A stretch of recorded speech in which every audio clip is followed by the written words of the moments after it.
성경은 사람은 누구나 한 번 죽고 두 번 죽는 두 번의 죽음이 있다고 합니다. 세상 사람은 죽음 끝인 줄 알잖아요. 그죠? 그걸 끝이다 그러는데 그렇지 않습니다. 그 첫 번째 죽음은 바로 육신의 죽음을 말합니다. 내가 지금 움직이고 있고 말하고 있고 행동하고 눈에 보이는 이 육신의 죽음을 가리켜서 첫 번째 죽음이다 라고 말합니다. 그 후에 또 죽음이 있습니다. 그것이 뭐냐면 심판의 죽음입니다. 하나님 앞에서 심판을 받고 지옥 형벌로 떨어지는 것이 바로 두 번째 죽음입니다. 그런데 거기서 하나님의 나라로 올라가는 것을 영생의 죽음이라고 합니다. 죽지 아니하고 영원토록 하나님과 산다라고 하는 것입니다. 이 두 번째 사망에 있는데도 불구하고 이 심판에서 지옥에 이르지 않는 자가 있다고 합니다. 그게 누굴까요? 깨끗한 자입니다. 쉽게 말해서 죄 없는 자입니다. 사람은 누구나 태어날 때 이미 죄를 가지고 태어납니다. 그걸 원죄라고 합니다. 아담과 하와가 우리에게 유전으로 이미 지어준 죄. 그래서 태어나는 자가 곧 죄인입니다. 그래서 어릴 때도 보면은 못된 짓 하는 것도 보면 못돼요. 엄마한테 꼬집꼬집을 쌓고 남 괴롭잖아. 근데 그걸 즐기는 애들도 있다니까. 엄마가 아야 하면 그걸 즐거워가지고 깨우는 애들도 있다니까요. 예, 그런 거 봤을 때는 사람이 태어날 때부터 알아요. 그리고 쓰레기를 버리는 것이 쉬워도 치우기는 참 어려워합니다. 그렇죠? 매사가 그래요. 그렇기 때문에 사람은 태어날 때부터 이 원죄를 가지고 태어나고 그 다음에는 자라면서 자기가 스스로 죄를 짓습니다. 그걸 가리켜서 자범죄라고 합니다. 자, 천국은 어떤 자가 가는 것이냐? 어떤 자가 가는 것입니까? 쉽게 말해서 죄 없는 자가 가는 것입니다. 죄 있으면 천국에 가지 못합니다. 그런데 사람은 누구나 이미 죄를 지었기 때문에 원죄되고 자범죄도 있기 때문에 죄가 있기 때문에 천국에 가지를 못합니다. 하나님이 고민스러운 겁니다. 이들 어떻게 천국에 오게 할까? 내 백성, 내가 키운 내 백성을, 내가 지은 내 창조물을 어떻게 천국에 오게 할까? 고민한 겁니다. 그 방법이 뭡니까? 방법은 죄 없게 해야 되는 겁니다. 옛날에 제사장법에 보면은 많은 사람들의 죄 때문에 어떻게 합니까? 양을 가져옵니다. 또 소를 가져옵니다. 비둘기를 가져옵니다. 그 짐승을 대신 죽입니다. 대신 그 짐승을 죽여서 그 피를 바르고 그 피를 뿌렸습니다. 그 무슨 의미냐면은 여기에는 이미 죄를 지은 자가 대신 죽었다. 그래서 피가 있다라고 얘기해요. 6월절이 그거죠. 이스라엘 백성들이 애굽에서 나올 때 양을 잡아서 그 피를 문설주에 발랐습니다. 그때 누가 왔습니까? 죽음의 천사들이 왔습니다. 와가지고 그 죽음 천사가 뭐라고 보았습니까? 아, 이 집에는 이미 죽은 자의 피가 있다. 이 집은 죽일 자가 없다. 그래서 그 집을 넘어갔습니다. 그래서 6월이라고 합니다. 그래서 다른 집에 그 피가 없는 집에 들어가서 그 마다들을 다 죽였습니다. 제사장들이 속죄일 날 되면 또 염소나 양을 잡습니다. 흠없고 깨끗한 놈을 골라가지고 그 염소에게 손을 얹고 기도합니다. 뭐라 기도하느냐? 하나님이 아버지여, 모든 우리 백성들을, 우리 하나님의 이 백성들의 죄를 이 양에게 다 전가합니다. 이 염소에게 다 보냅니다. 이들이 원래 한 해 동안 지었던 모든 죄악들, 그들의 죄악들을 이 염소에게로 다 보냅니다. 하고 이 염소에게 보냅니다. 이 염소는 죄 지은 거 없어요. 흠도 없어요. 깨끗한 염소입니다. 그런데 이 염소에게 모든 사람들의 죄를 다 뒤집어 씌우는 겁니다. 뒤집어 씌우고서는 이 양은 어떻게 하느냐? 광야로 쫓아버립니다. 그 사막으로 쫓아버린단 말입니다. 그럼 어떻게 합니까? 이 염소가 돌아오려면 못 오게 돌을 던지고 하니까 못 돌아와. 그러니까 한 방향으로 가는 거야. 가는 그 방향이 어딥니까? 사막입니다. 그 방향이. 그러니까 가면서 목이 말라요. 또 거기 가면서 먹지를 못해요. 그러니까 어떻게 됩니까? 나중에는 그냥 비참하게 죽습니다. 이걸 가리켜서 아사셀의 양이라고 합니다. 자, 그런데 이 아사셀의 염소가 자기가 뭔 죄가 있어서 그렇게 죽음을 당해야 되나요? 그 이유는 뭘까요? 하나밖에 없습니다. 모든 다른 사람들의 죄를 뒤집어 쓴 그 죄밖에 없어. 그래서 그 아사셀의 염소가 광야에 가서 그 사막에서 죽어갈 때, 그때 사람들의 모든 죄도 같이 사라진다고 보았습니다. 그래서 그것이 행위가 바로 예배의 행위고 제사의 행위였습니다. 그것이 구약의 법이었습니다.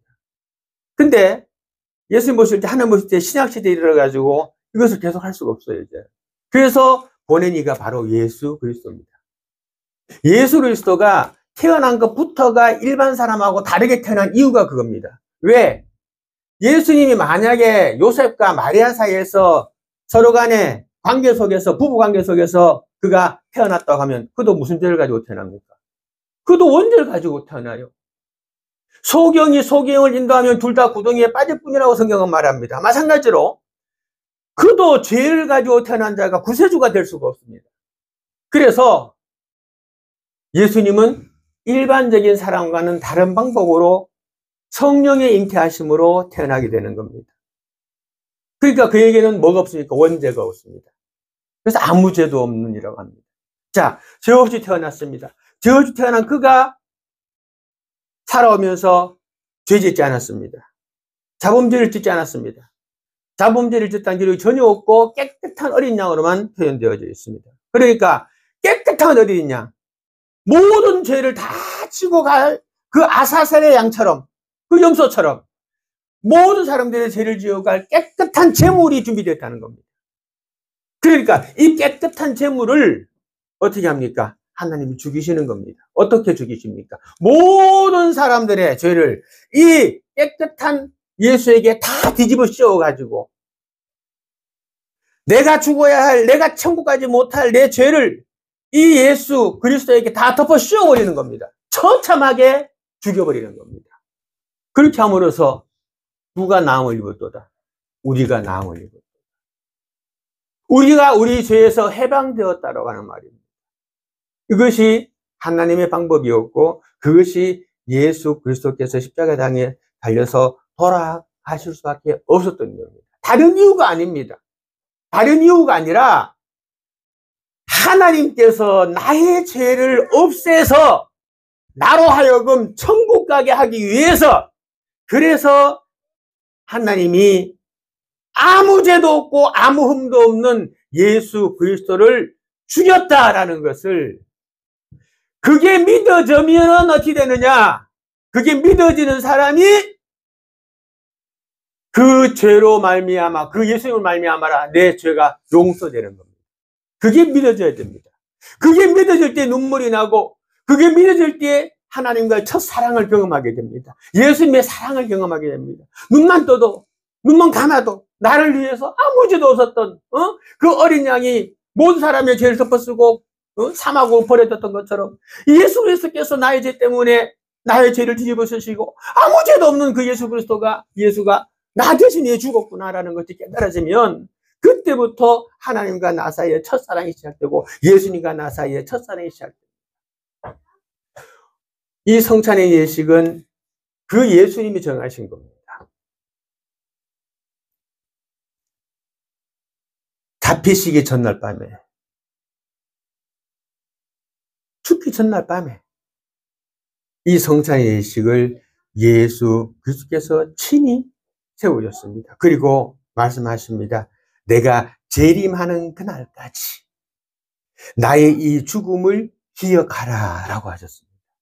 내가 왜 죽어야 되는지 너희가 기억하라 그랬습니다. 왜 죽어야 되느냐?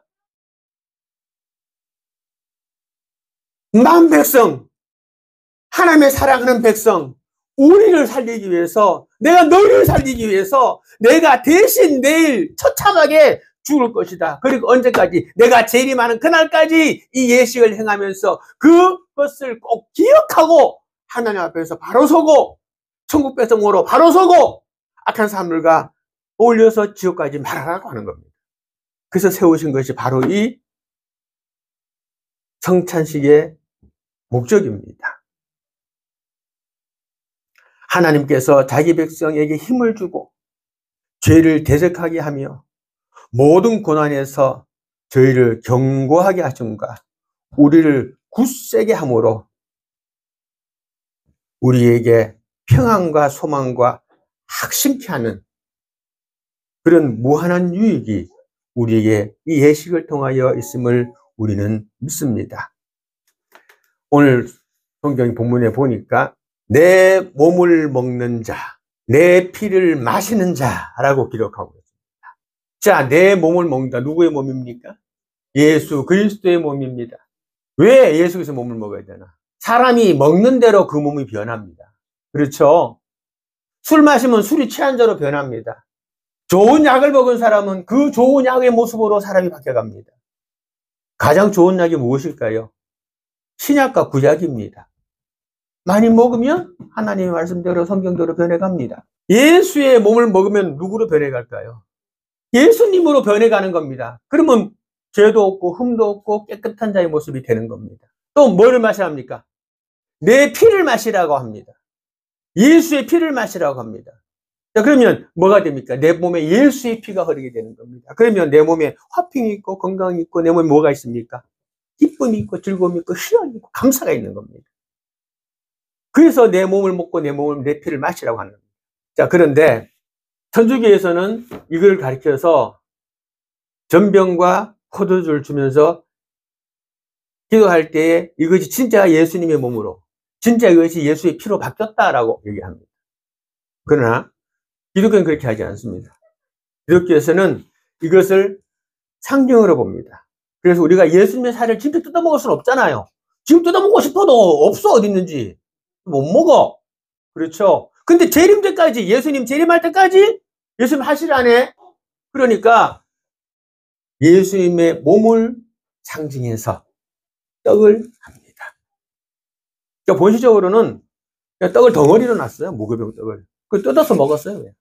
예수님 몸을 뜯어서 먹었거든요. 그렇게 하려니까 사람 많을 때 시간이 너무 많이 걸리는 거야. 그래서 요즘 어떻게 하느냐. 카스테라가 제일 간단하니까 잘라가지고 소폭폭 짜조만하게 잘라놓는 거 빨리 먹으라고. 다음에는 이만한 빵을 하나 이렇게 그냥 무교병 빵이요. 무교병. 그러니까 설탕이라든지 뭐 이런 거 들어가지 않은 거 그냥 그 빵 이스트도 안 들어가거든요. 그냥 이렇게 옛날에 뭐 밀가루 빵 같은 거 있잖아. 그런 걸 갖고 보리빵 같은 거. 그걸 뜯어먹는 거예요. 그래서 내가 나의 죄 때문에 돌아가신 이 예수의 몸을 내가 뜯어먹는다. 멀쩡한 예수를 내가 뜯어먹어서 살았잖아. 멀쩡한 예수를 내가 그냥 내 악함 때문에 대신 죽었잖아. 그리고 포도주를 마시면서 내가 예수의 피를 마신다라고 기억하면서, 재림 때까지 기억하라고 그랬으니까 기억하면서 마시면서 내가 하나님 앞에 살아야지, 내가 예수님처럼 살아야지 라고 하는 거예요. 그래서 이 성찬 예식은 아무나 참여할 수가 없습니다. 기독교의 언어로 무흠입교인만 참석할 수 있다라고 되어 있습니다. 무흠입교인이라 하는 것은 무엇을 말하는가 하면, 즉 세례자 이상, 그 다음 그 중에서 흠결이 없는 자를 말합니다. 이것을 어떻게 하라고 하냐면 스스로 양심의 가책에 따라서 자기가 느끼는 대로 합니다. 그래서 성경에 이것을 보면 무흠입교인이라 할지라도 양심의 가책을 느끼는 자는 이를 스스로 삼가하는 것이 가한 줄로 압니다. 이렇게 우리 헌법에 정하여져 있습니다. 그래서 이제부터 떡을 받고 그리고 잔을 받을 터인데 떡을 받아서 묵상하며 기다리시기 바랍니다. 묵상하며 기다리고 계시면은 다 받고 그 다음에 저도 받아서 같이 기도하고 그리고 같이 먹도록 그렇게 하겠습니다. 나의 지난 죄들을 하나님 앞에 내려놓는 시간으로 삼으시기 바랍니다.